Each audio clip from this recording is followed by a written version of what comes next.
ഇന്ന് Leo Tolstoy എഴുതിയ ഒരു കഥയാണ് ഞാൻ പറഞ്ഞു തരാൻ പോകുന്നത്.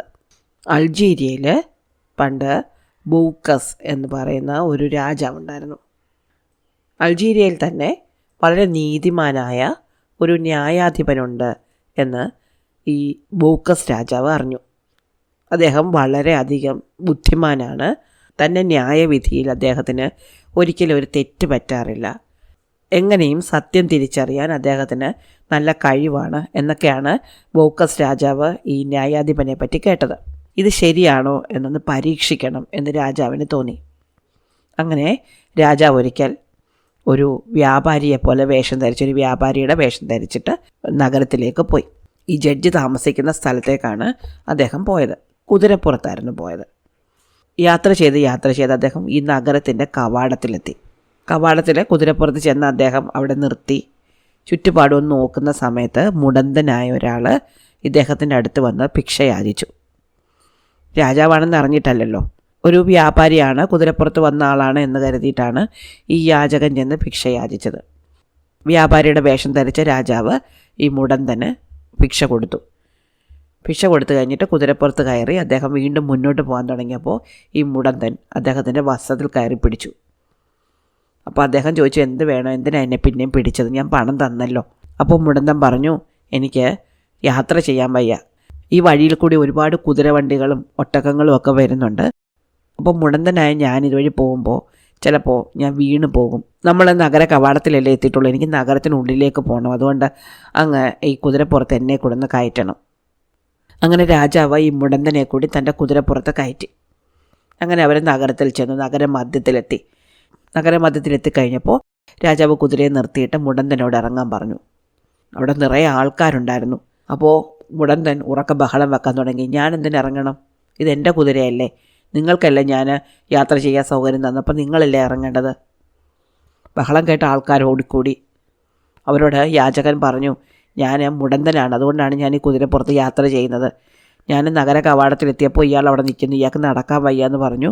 അതുകൊണ്ട് ഞാൻ ഇയാളെ കുതിരപ്പുറത്ത് കയറ്റി കൊണ്ടുവന്നാണ്. ഇപ്പോൾ അയാൾ ഇറങ്ങുന്നില്ല, അയാളുടെ കുതിരയാണെന്നാണ് പറയുന്നത്.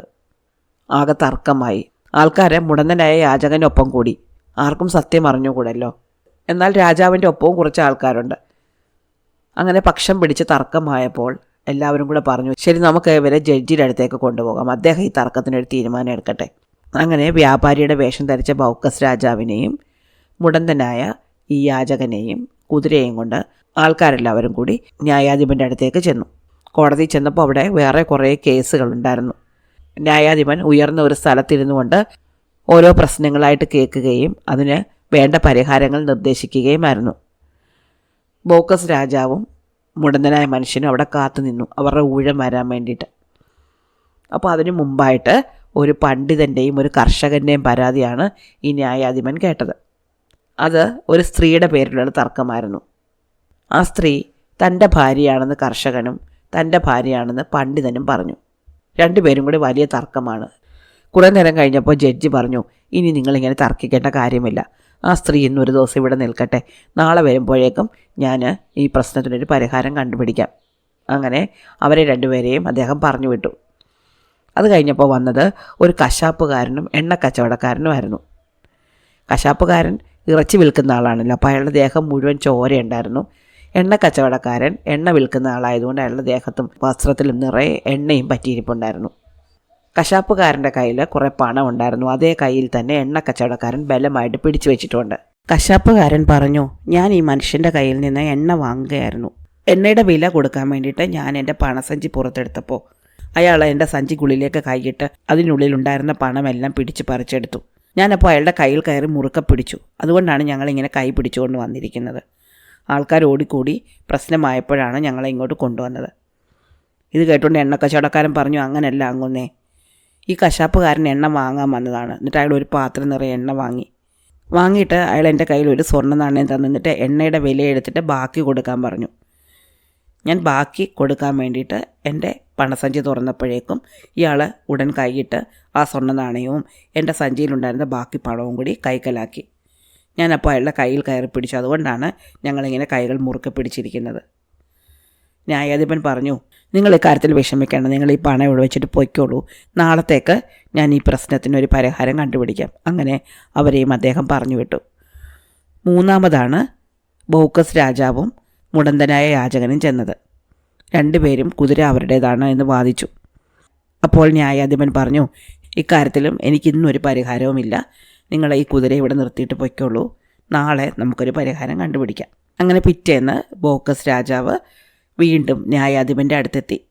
അപ്പോൾ തലേന്ന് കണ്ട പണ്ഡിതനും കർഷകനും എണ്ണക്കച്ചവടക്കാരനും കശാപ്പുകാരനും മുടന്തനായ യാചകനും അവിടെ എത്തിയിട്ടുണ്ടായിരുന്നു. ന്യായാധിപൻ ആദ്യം പണ്ഡിതനെ അടുത്ത് വിളിച്ചു. എന്നിട്ട് തലേന്ന് അവിടെ നിർത്തിയിട്ട് പോയ സ്ത്രീ അദ്ദേഹത്തിൻ്റെ തൻ്റെ ഭാര്യയാണെന്നും ഇങ്ങനെ ഒരു ബുദ്ധിമുട്ട് നേരിട്ടതിൽ ഖേദിക്കുന്നുവെന്നും പറഞ്ഞു. അദ്ദേഹത്തിൻ്റെ ഭാര്യയെ അദ്ദേഹം കൊണ്ടുപോയി കൊള്ളാനും അദ്ദേഹത്തിന് അങ്ങനെ ബുദ്ധിമുട്ടുണ്ടാക്കിയ തട്ടിപ്പുകാരനായ കർഷകന് 50 ചാട്ടവാറടി കൊടുക്കുവാനും വിധിച്ചു. അതിനുശേഷം അദ്ദേഹം ആ പണം എടുത്തു കശാപ്പുകാരൻ്റെ കയ്യിൽ കൊടുത്തിട്ട് പറഞ്ഞു, ഈ പണം തീർച്ചയായും നിങ്ങളുടേതാണ്. എന്നിട്ട് അദ്ദേഹം എണ്ണ കച്ചവടക്കാരനെ വിളിച്ചിട്ട് പറഞ്ഞു, അന്യൻ്റെ മുതൽ അപഹരിക്കാൻ ശ്രമിച്ചതിന് നിനക്ക് 50 ചാട്ടവാറടിയാണ് ഞാൻ ശിക്ഷ വിധിക്കുന്നത്. തൻ്റെ പണം എടുത്തുകൊണ്ട് കശാപ്പുകാരൻ സന്തോഷത്തോടെ അവിടെ നിന്ന് പോകുന്നത് ബൗക്കസ് രാജാവ് കണ്ടു. അടുത്ത പ്രശ്നം ബൗക്കസ് രാജാവിൻ്റെയും മുടന്തനായ യാചകൻ്റെയുമായിരുന്നു. ന്യായാധിപൻ അവരെ രണ്ടുപേരെ അടുത്ത് വിളിച്ചിട്ട് പറഞ്ഞു, നിങ്ങൾ എൻ്റെ മുന്നിൽ കൊണ്ടുവന്ന പ്രശ്നം കുറച്ച് കുഴയ്ക്കുന്നതാണ്. എന്തായാലും ഞാൻ എൻ്റെ ലായത്തിൽ 20 കുതിരകൾക്കിടയ്ക്ക് നിങ്ങളുടെ കുതിരയെ നിർത്തിയിട്ടുണ്ട്. ആദ്യം കച്ചവടക്കാരനായ നിങ്ങൾ പോയി നിങ്ങളുടെ കുതിരയെ തിരിച്ചറിയണം. ബൗക്കസ് രാജാവ് ന്യായാധിപനോടൊപ്പം നടന്ന് ആ ലായത്തിൽ കയറി. ഒരേപോലെയുള്ള 20 കുതിരകൾ അവിടെ നിൽപ്പുണ്ടായിരുന്നെങ്കിലും തൻ്റെ കുതിരയെ അദ്ദേഹത്തിന് പെട്ടെന്ന് തിരിച്ചറിയാൻ പറ്റി. പിന്നീട് ന്യായാധിപൻ ആ യാചകനെയും കൊണ്ടാണ് ലായത്തിലേക്ക് പോയത്. അയാളും കൃത്യമായിട്ട് കുതിരയെ തിരിച്ചറിഞ്ഞു. അതിനുശേഷം കോടതി മുറിയിലേക്ക് എത്തിയ ന്യായാധിപൻ ബൗക്കസ് രാജാവിനെ വിളിച്ചിട്ട് പറഞ്ഞു, കുതിര നിങ്ങളുടേതാണ്, നിങ്ങൾ അതിനെയും കൊണ്ട് പോയിക്കൊള്ളൂ. നിങ്ങളെ പറ്റിക്കാൻ ശ്രമിച്ച മുടന്തനായ ഈ യാചകന് 50 ചാട്ടവാറടി ഞാൻ വിധിക്കുന്നു. ബൗക്കസ് രാജാവ് ആ ന്യായാധിപൻ്റെ അടുത്ത് ചെന്നു. എന്നിട്ട് ചോദിച്ചു, എനിക്ക് ഒരു സംശയമുണ്ട്, നിങ്ങൾ എങ്ങനെയാണ് ഈ 3 പ്രശ്നങ്ങളും പരിഹരിച്ചത്? ന്യായാധിപൻ പറഞ്ഞു, അത് പറഞ്ഞു തരുന്നതിന് എനിക്കൊരു വിഷമവുമില്ല. ഞാൻ ഇന്ന് രാവിലെ എഴുന്നേറ്റ ഉടനെ ആ സ്ത്രീയെ വിളിച്ചിട്ട് കുപ്പിയിൽ മഷി നിറയ്ക്കാൻ പറഞ്ഞു. അവർ ആ കുപ്പിയെടുത്ത് കഴുകി വൃത്തിയാക്കി അതിൽ വൃത്തിയായിട്ട് മഷി നിറച്ചു. അതവർ സ്ഥിരമായിട്ട് ചെയ്യുന്ന പണിയായതുകൊണ്ടാണ് അവരങ്ങനെ ചെയ്തത്. ഒരു കർഷകൻ്റെ ഭാര്യയായിരുന്നു അവരെങ്കിൽ ഒരിക്കലും അവരത് ചെയ്യുമായിരുന്നില്ല. അതുകൊണ്ട് എനിക്ക് ആ പ്രശ്നം പരിഹരിക്കാൻ പറ്റി. രണ്ടാമത്തെ പ്രശ്നം പരിഹരിക്കാനായിട്ട് ഞാൻ ആ പണം എടുത്തൊരു പാത്രത്തിലിട്ടിട്ട് അതിൽ കുറച്ച് വെള്ളം ഒഴിച്ചു വെച്ചു. ആ പണം എണ്ണ കച്ചവടക്കാരൻ്റേതായിരുന്നുവെങ്കിൽ ആ പണത്തിന് മുകളിൽ എണ്ണ കെട്ടിക്കിടക്കുമായിരുന്നു. അതിലെന്തായാലും എണ്ണ പുരണ്ടിട്ടുണ്ടായിരിക്കുമല്ലോ. ആ പണത്തിൽ എണ്ണ പുരണ്ടിട്ടുണ്ടായിരുന്നില്ല.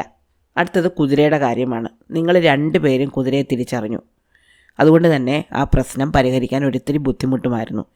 പക്ഷേ ഞാൻ നിങ്ങളെയല്ല നോക്കിയത്, കുതിരയാണ് നോക്കിയത്. വ്യാപാരിയായ നിങ്ങൾ അടുത്ത് ചെന്നപ്പോൾ ആ കുതിര നിങ്ങളെ മനസ്സിലാക്കുകയും നിങ്ങളുടെ അടുത്തേക്ക് നീങ്ങി നിൽക്കുകയും ചെയ്തു.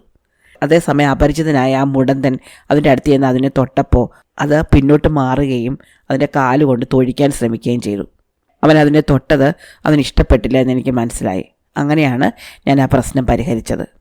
ബൗക്കസ് രാജാവ് പറഞ്ഞു, ന്യായാധിപ, ഞാൻ യഥാർത്ഥത്തിൽ ഒരു വ്യാപാരിയല്ല. ഞാൻ നിങ്ങളുടെ രാജാവായ ബൗക്കസ് ആണ്. നിങ്ങളെപ്പറ്റി ഞാൻ ഒരുപാട് കാര്യങ്ങൾ കേട്ടു.